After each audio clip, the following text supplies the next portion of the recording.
अगला देखते हैं चुंबकीय दिक्पात कोण क्या होता है।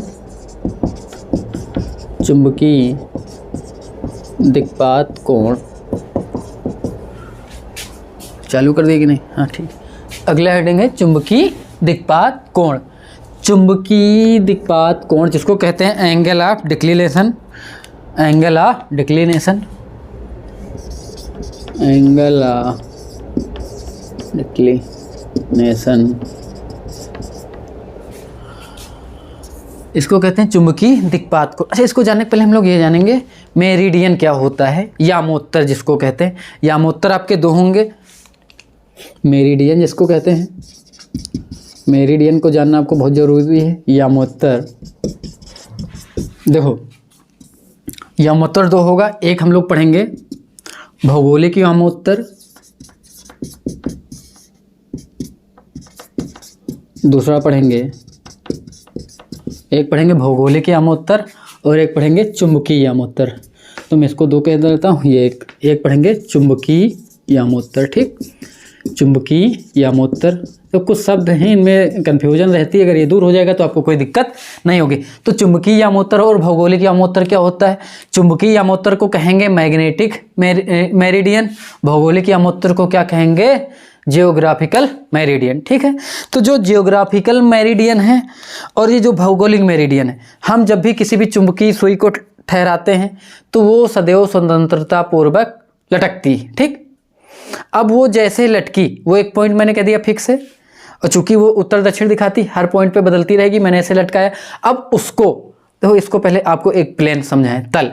जब भी कोई तीन बिंदु लीजिए आप, एक लाइन में नहीं होनी चाहिए, संरेख ना हो ऐसे, तो हम इन तीन बिंदुओं को ले खींचकर एक जो है प्लेन तैयार कर सकते हैं। ठीक, हम कहीं भी तीन बिंदु को ले लें, ऐसे ले लें, आपका मन ऐसे ले लें, तब भी हम इन तीन बिंदुओं को मिलाते हुए ये देखो मिलाते हुए ऐसा प्लेन बना सकते हैं।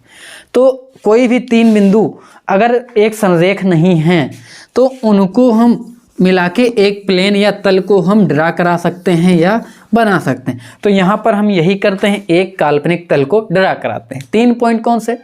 जब हम चुंबकीय यामोत्तर को कहेंगे तो हमको पता है चुंबक के 2 अक्ष होते हैं, कौन कौन से होते हैं हमने यहाँ पे देख रखा है अर्थ में।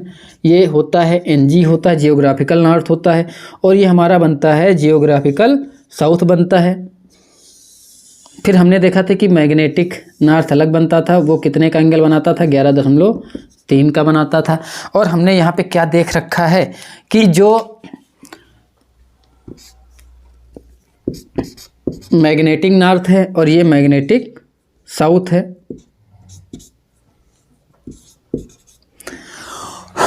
ये इनके 2 पॉइंट हो गए। अब हम क्या देखते हैं, ये हमेशा इसको अक्ष पे घुमाते रहेंगे और ये इसको शो करेगा, मुड़ता रहेगा, घूमता रहेगा। तो एक पॉइंट तो मेरा ये कहीं भी हो सकता है। इस पॉइंट को मिला के और इन 2 बिंदुओं को मिला के हम क्या कर सकते हैं? एक प्लेन ड्रा करा सकते हैं। ठीक है, और प्लेन कैसा? प्लेन ऐसे ही होता है जैसे मैंने लिया, क्या लिया, ये मेरा एक प्लेन है। मैंने इस प्लेन को कहा कि जब मुझको मैग्नेटिक नॉर्थ और साउथ देखना है तो हम क्या कहेंगे? क्योंकि मैग्नेटिक नॉर्थ साउथ मान लीजिए इन 2 पॉइंट पे है, या मान लो भौगोलिक उत्तरी और ध्रुव दक्षिणी ध्रुव को एक उसकी कल्पना के लिए मान लेते हैं। चुंबकीय सुई को लटकाया, ये मैंने एक पॉइंट फिक्स किया, इस स्थान पे कोई आदमी खड़ा हुआ है तो उसके लिए एक पॉइंट चुंबकीय सुई लटकाएगा, पॉइंट हो जाएगा। मैं उसको सीधे उसके अंदर फिट करूँगा, ऐसे मिला दिया, अंदर जाते हुए कल्पना करिए, तो हमारा वो प्लेन हो चुका है। दूसरा, ये तो हो गई चुंबकीय यामोत्तर, अर्थात कोई सुई जब क्या है? स्वतंत्रता पूर्वक लटकी हुई से ना, स्वतंत्रता पूर्वक लटकी सुई किसी स्थान से, किसी स्थान से चुंबकीय अक्ष, चुंबकीय अक्ष समझ गए? ये कौन सा अक्ष है? चुंबकीय अक्ष, और ये भौगोलिक अक्ष। चुंबकीय अक्ष के साथ खींचा गया ऊर्ध्वाधर तल, हमने देखा ऊर्ध्वाधर मैंने खींचा गया ऊर्ध्वाधर तल क्या कहलाएगा? चुंबकीय यामोत्तर कहलाएगा। ठीक है, चुंबकीय यामोत्तर कहलाता है, चुंबकीय यामोत्तर कहलाता है। ये आपको याद होना चाहिए ना, एट एनी पॉइंट जब भी हम ड्रा कराते हैं। उसके बाद मैंने देखा कि भौगोलिक यामोत्तर क्या होता है। आपको भौगोलिक यामोत्तर भी स्पष्ट होना चाहिए। अगला हम क्या देखते हैं, भौगोलिक यामोत्तर। ठीक है, हेडिंग लिखी हुई, कल्पना कर लो। तो भौगोलिक यामोत्तर, मैंने कहा आसान हो गया अब तो, कि जब भी मान लीजिए मैं खड़ा हूँ, मैं केवल अपने ही पॉइंट को ले रहा हूँ, उस पॉइंट को जब अक्ष के साथ जितना भी एंगल बनाती है तो हम कहेंगे किसी बिंदु तथा पृथ्वी के उत्तरी एवं दक्षिणी ध्रुव को से मिलाकर खींचा गया ऊर्ध्वाधर तल। किसी भी अक्ष, किसी भी बिंदु, कोई भी बिंदु, any point X Y Z ले लें, किसी बिंदु तथा किसी बिंदु जहाँ से हम मेजर करना चाह रहे हैं, तो दोनों उस बिंदु से हमको मिल सकता है। किसी बिंदु तथा भौगोलिक अक्ष, भौगोलिक अक्ष कौन से, उत्तर और दक्षिण, है ना। भौगोलिक 3 बिंदु हो गए, आप प्लेन खींच सकते हैं। भौगोलिक अक्ष, भौगोलिक अक्ष है ना, के साथ खींचा गया, तीनों को ड्रा कर रहा होगा, खींचा गया ऊर्ध्वाधर तल क्या कहलाता है, भौगोलिक यामोत्तर कहलाता है। ठीक है, तो ये हमारा फिक्स हो गया।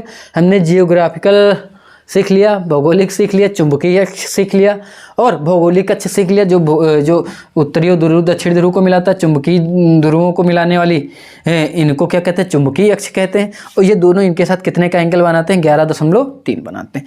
तो ये हो गया। अब इसके बाद आता है इसमें कि एंगल ऑफ डिक्लिनेशन, या इसको हम कहते हैं चुंबकीय दिक्पात कोण, ये कितना होता है। तो अब हमको दोनों प्लेन खींचना आ गया, हम दोनों प्लेन खींच सकते थे। हमने कहा हमने एक बिंदु लिया, ये यहाँ पे एक पॉइंट लिया, इस पॉइंट के साथ मैं जब चुंबकीय ध्रुवों के साथ मिलाऊंगा तो अलग प्लेन बनेगा, और जब मैं उसको भौगोलिक ध्रुवों के साथ, भौगोलिक अक्ष के साथ प्लेन डालूंगा तो अलग मिलेगा। क्यों? क्योंकि दोनों अलग होते हैं एट एनी पॉइंट, किसी भी समय हम ड्रा कराएंगे। और जब मैं दोनों प्लेन को मिलाऊंगा, मैं दोनों प्लेन को मिलाते हुए मैं क्या करता हूँ, मैं एनसीईआरटी बुक जो मेरे पास है, मैं इसको मैंने पेज लिया, मैंने दोनों ड्रा कराए। वो ऐसे मान लीजिए जा रहा था और ये ऐसे गया, और अब ये दोनों हमको दिखता है कि ये दोनों एक दूसरे के साथ क्या कुछ एंगल बना रहे हैं, और मैंने ये ऐसे देखा यहाँ पे, तो इन दोनों के बीच जो तुमको एंगल दिख रहा है, इसी को हम कहते हैं दिक्पात कोण। ठीक है, एकदम स्पष्ट है। तो दिक्पात कोण आपको समझ में आया कि दिक्पात क्या होता है, भौगोलिक यामोत्तर और चुंबकीय यामोत्तर के मध्य बना कोण क्या कहलाता है, आपका दिक्पात कोण कहलाता है। तो दिक्पात कोण देखो, ये भी काला हो गया मिटाते मिटाते। तो हमने क्या देखा कि भौगोलिक यामोत्तर एवं चुंबकीय यामोत्तर, तो भौगोलिक यामोत्तर और चुंबकीय यामोत्तर जब भी कहेंगे तो आपके दिमाग में तो बन ही जाता होगा क्या है, तो क्या कहेंगे, दिक्पात कोण। दिक्पात कोण क्या होता है, तो हम कहेंगे भौगोलिक यामोत्तर एवं चुंबकीय यामोत्तर, है ना। राइटिंग नहीं बनती है, कोई बात नहीं। भौगोलिक यामोत्तर, angle between geographical meridian and magnetic meridian, है ना, is known angle of declination. भौगोलिक यामोत्तर और चुंबकीय यामोत्तर, चुंबकीय यामोत्तर के बीच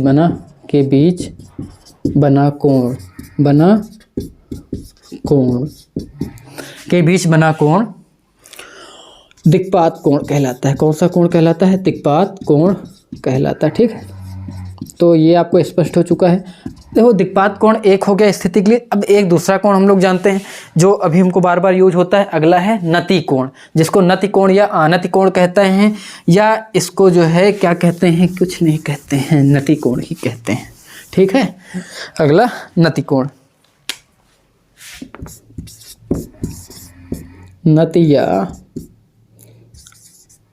आनति, इसको नति या आनत कोण कहते हैं, नति या आनत कोण। ठीक है, तो जो नत या आनत कोण है ये क्या है, जब भी हम किसी भी चुंबकीय सुई को लटकाते हैं तो हम क्या देखते हैं, वो हमेशा हॉरिजॉन्टली नहीं ठहरती। क्यों? क्योंकि हर जगह उसकी डायरेक्शन अलग अलग होती।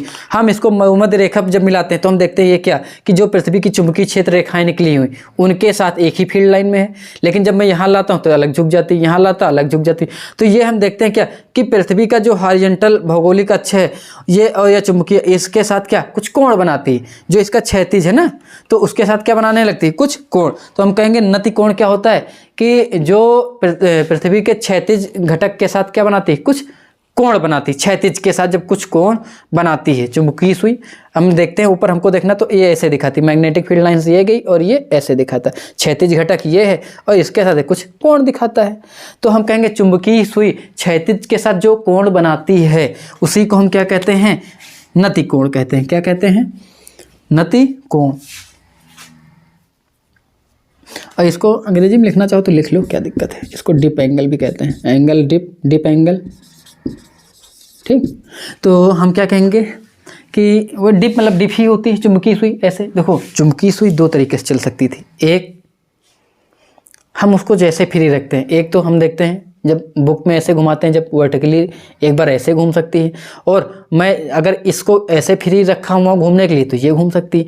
अगली बार मैंने इसको ऐसे लगाया, अब मैं कहता हूँ कि ये जो है ऐसे घूम सकती है, तो अब कैसे घूम रही, ऊर्ध्वाधर घूम रही। तो चुंबकीय सुई मैं जिस अवस्था में रखा हुआ घूमने के लिए फ्री, तो चुंबकीय सुई एक बार मैं ऐसे घुमा सकता हूँ और एक बार कैसे अक्ष पे रखे हुए तो ऐसे घूम सकती। जब मैंने इसको ऐसे फ्री रखा ऊर्ध्वाधर घूमने के लिए, तो मैं देखता हूँ कि ये ऐसे डिप हुई, ऐसे हुई, तो ये वर्टिकली क्या घूम के हॉरिजॉन्टल के साथ जितना भी एंगल बनाती है वो उसका क्या कहलाता है, एंगल डिप एंगल कहलाता है, नति कोण, या इसको आनति कोण भी कहते हैं। तो हम कहेंगे नति कोण क्या होता है, जो पृथ्वी के क्षैतिज के साथ जो क्या लिखेंगे, चुंबकीय सुई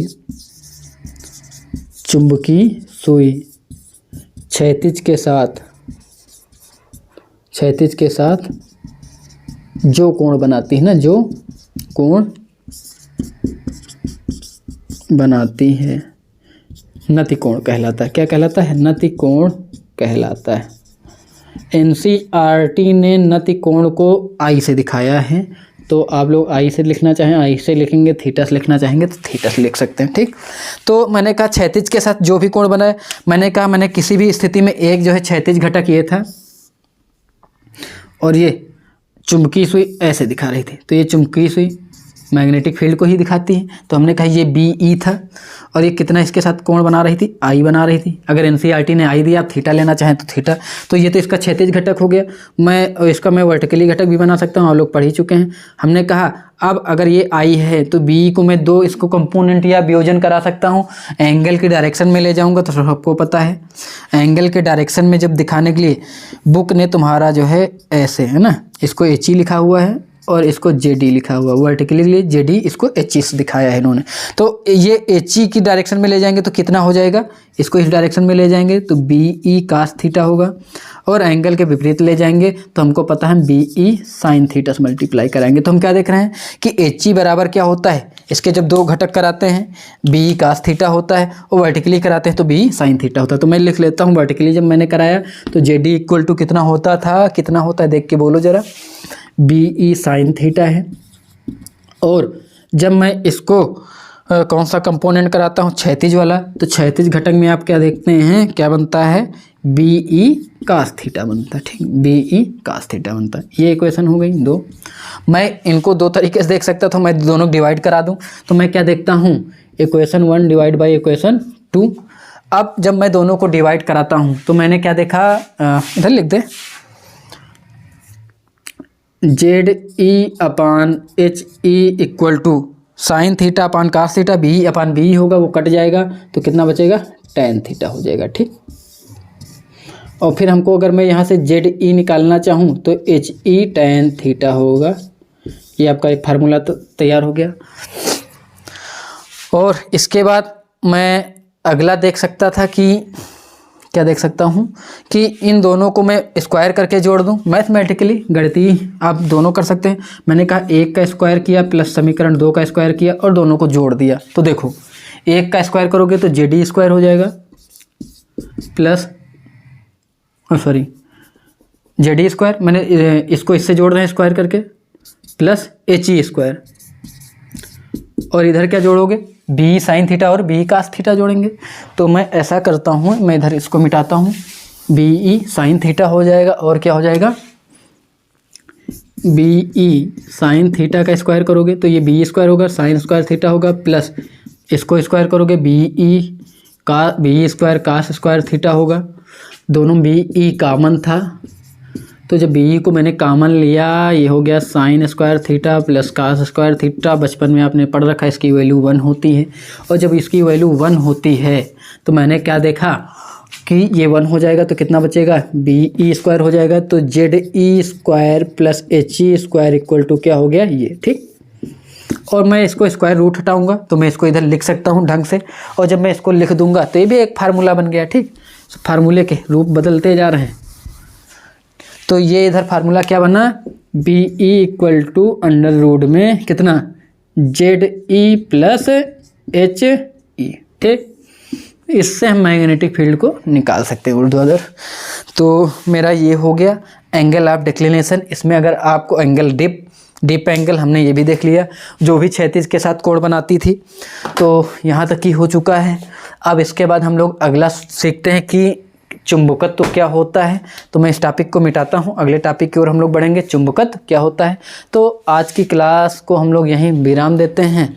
आप सभी के उज्जवल भविष्य की ढेर सारी शुभकामनाओं के साथ फिर मिलेंगे अगले लेक्चर में। शुभ रात्रि।